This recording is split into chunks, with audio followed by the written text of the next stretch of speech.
तो welcome to our channels. आज का हमारा टॉपिक है डेमोक्रेसी। डेमोक्रेसी क्या है और डेमोक्रेसी के अलावा कौन कौन से किस्म होते हैं गवर्नमेंट के। सबसे पहले कि डेमोक्रेसी वर्ड क्या है।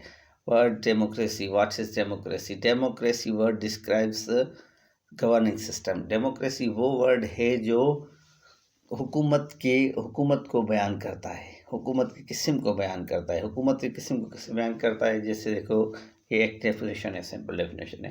Democracy words comes from Greek, describes governing system. Demos means people and kratos means government. अब ये डेमोक्रेसी वर्ड्स जो है वो ग्रीक लैंग्वेज से लिया हुआ है, जिसका मतलब है आज ये दोनों लफ्ज़ को मिला के एक वर्ड बनता है जिसका डेमोस और कार्टोस। ये demos means people, kratos means government.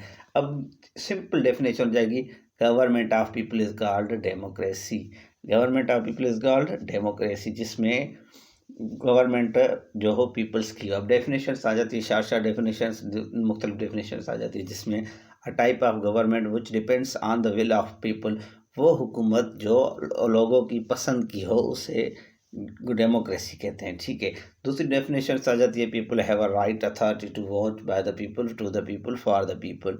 अब ये क्या है, वो अथॉरिटी, वो पावर लोगों को होंगे कि वो खुद ही अपने से लोग अपने लिए चुनेंगे अपनी हुकूमत में। ठीक है, उसके बाद आ जाते हैं, democracy is where the people elect the government. Democracy वो होती है जहाँ इलेक्शंस हो, जहाँ लोग या गवर्नमेंट इलेक्ट की जाए। ठीक है, उसके बाद आ जाते हैं, अब दुनिया की जो मुख्तलिफ कंट्रीज़ हैं उनमें से कौन सी कंट्रीज बड़ी डेमोक्रेसी है, कौन सी डेमोक्रेसी नहीं है। अब सबसे बड़ी जो डेमोक्रेटिक कंट्री है वो इंडिया है। India is the largest democratic country of the world.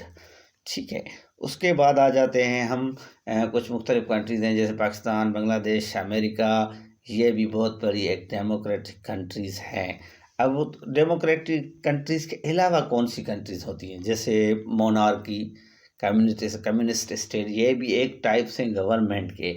अब डेमोक्रेसी जिस गवर्नमेंट में, जिस कंट्री में इलेक्शंस होती हैं, वोट्स होते हैं, हम उनको कहते हैं डेमोक्रेटिक कंट्री। मगर कुछ कंट्रीज ऐसी हैं जैसे अरब कंट्री, सऊदी अरबिया हो गया या कतर हो गया, ऐसे वगैरह।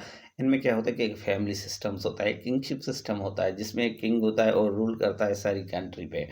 जैसे उसका बेटा, फिर उसका बेटा, उसमें कोई इलेक्शंस नहीं होता, एक ही फैमिली होती है, एक ही ख़ानदान होता है जो चलता आता है। हम उन्हें कहते हैं मोनार्की सिस्टम।